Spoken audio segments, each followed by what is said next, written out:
It's The Real News. I'm Ben Norton. I'm here with Nino Brown, who's an organizer in the Boston area, and he works on several different issues, and we're going to talk about a few different things today. But first, we're going to talk about political prisoners. Frequently, when we hear in the US, when we hear about political prisoners, we almost always hear about political prisoners in other countries, as if there are no political prisoners in the US. But there are. There are many former Black Panthers and others in the Black Power movement, Native Americans, and others. And today we're going to talk about some of the work Nino has been doing organizing to free political prisoners in the United States. Thanks for joining us, Nino. Glad to be here. So can you just talk about the state of political prisoners in the United States? Well, currently, I think, as you said, the United States has dozens of political prisoners that are, they've been incarcerated primarily because of their beliefs. They go against American capitalism, white supremacy, patriarchy, what have you. And they're really soldiers from a past era of movement. The Black Power movement, American Indian movement, Chicano movement, and so on and so forth. So today we have movements like Jericho that are trying to rekindle the general movement and consciousness around political prisoners, because we still have to deal with the fact that we have only 5% of the world's population, but 25% of the world's incarcerated. And those who are incarcerated from the past large social upheaval, we have just gems of knowledge, important people to movements and communities just riding behind cages, all because they chose to challenge American power, capitalism, racism, patriarchy, such as Mumia Abu-Jamal, Leonard Peltier, most recently Red Fawn. She was an indigenous woman who was entrapped by the FBI during the Standing Rock movement. So we have not only political prisoners who are, older elders, but we have new political prisoners entering into the United States prison system every year. Yeah, and at The Real News, in fact, we work with Eddie Conway. He frequently produces shows and hosts for us here at The Real News. He was himself an incarcerated political prisoner for decades. Can you also talk about some of the recently released prisoners like Herman Bell and others who are still incarcerated, specifically from the Black Liberation Movement?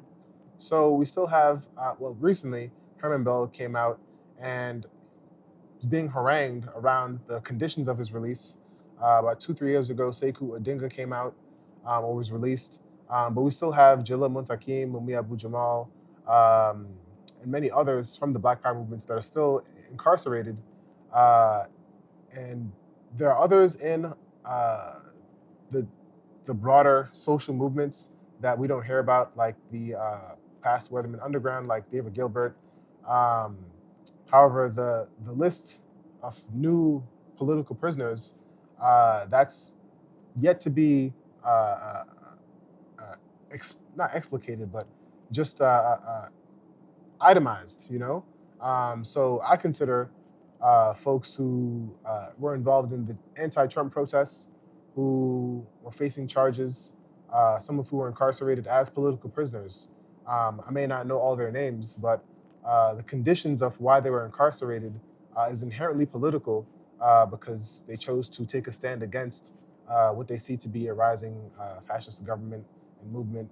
Yeah, this is a reference to the J20 protests. Yes. On January 20th of last year, 2017, there were more than 200 protesters who were all just rounded up, kettled by cops, and all charged with a variety of charges, some major felonies that could have led to decades in prison.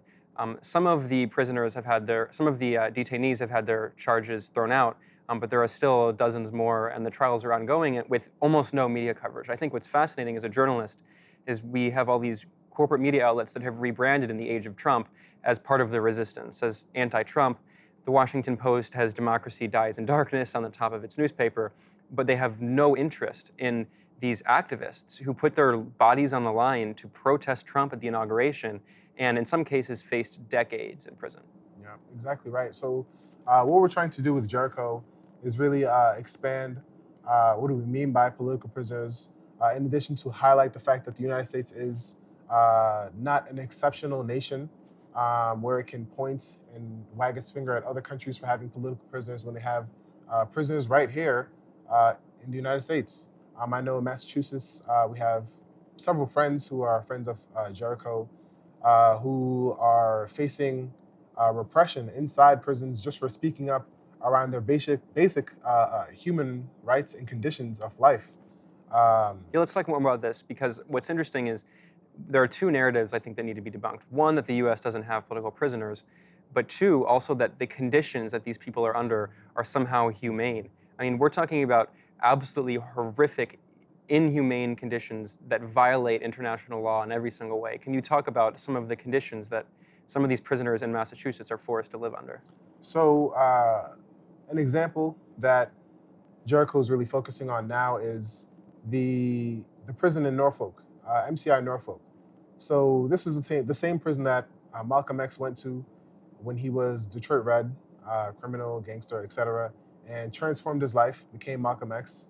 And fast forward to today, in 2011, all the state environmental agencies said that the water filtration system in Norfolk was defunct. And the prison said, we're going to fix it, we're going to change it. Uh, 2017, nothing has happened. The Boston Globe put out a expose of what was going on in the prison after the prisoners began to agitate, organize around their own conditions, and expose the prison system for its inhumane treatment of them. So what the prisoners are being subjected to they're drinking black, or forced to drink and bathe in black and brown water, sometimes gray, that has high levels of manganese, iron, and other harmful chemicals. All the while these prisoners are forced to labor, do work. Otherwise, they face the whole solitary confinement and other medieval forms of torture, I would say. All the while they train these guard dogs who are drinking clean bottled water.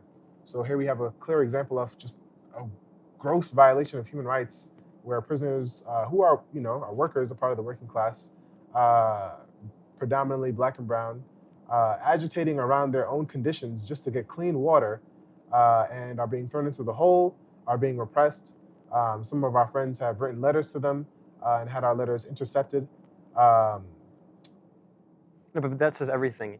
There's a symbol of that. You have human beings who are incarcerated who can't get clean water, but dogs that are being trained get better quality water, get water bottles. It just shows the priority. Yeah, I mean, the United States doesn't have really a priority over human life, period. Particularly when it comes to political prisoners, just because I think their existence and their fight pokes holes at the narrative of U.S. exceptionalism, or the fact that we have, or the idea that we have some sort of democratic system. I would say it's more it's more of an oligarchy with democratic trappings. But I think, yeah, exactly right. This is why we're out here demanding that the prisoners have clean, potable drinking water. Moreover, they have their visitation rights returned to them.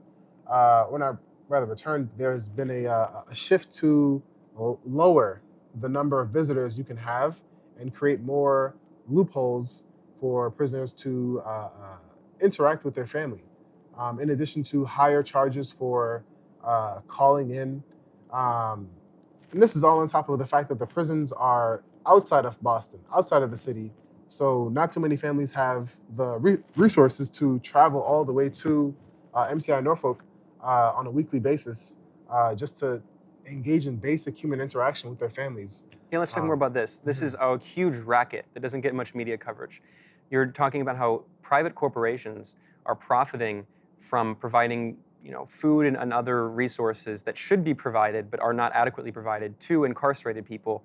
So you have companies where you can buy chips and other kinds of food, and they're charging astronomical prices. We also have calls that are charged ridiculous rates per minute. And these incarcerated folks, their families and loved ones, have to raise large sums of money so that their incarcerated loved ones can try to get access to some food and some calls, while corporations make a lot of money off of this. Yeah, I mean, recently we tried to, we helped to start a campaign called the Deeper Than Water campaign, One of our friends, Tim, he's formerly incarcerated in MCI Norfolk, and once he got out, hit the ground running to organize to get clean water to his friends in prison in MCI Norfolk. So we organized a campaign to flood the canteen, to raise money so that the prisoners can buy the water in prison directly themselves. And it seems like a basic measure. However, once we started to do that, the prisoners who were buying the water inside with the money that we were able to send to them, they were being targeted for repression. Just because the guards see a threat in that. Once they see that people care about you on the outside, and that you still have some semblance of your humanity left, and are still willing to struggle, that's a threat to them. It's a threat to their profits because they'll be exposed in all types of lawsuits. Um, but I think exactly right. You hit the nail on the head in terms of how do they maintain the system. It's a system of super exploitation and super profits. So you have the prisoners working for $1, $2 maybe, on top of being charged for purchasing things inside of the prison with their own money. And the recreational activities are not subsidized by the state, but they're subsidized by the taxes that they levy off of these prisoners.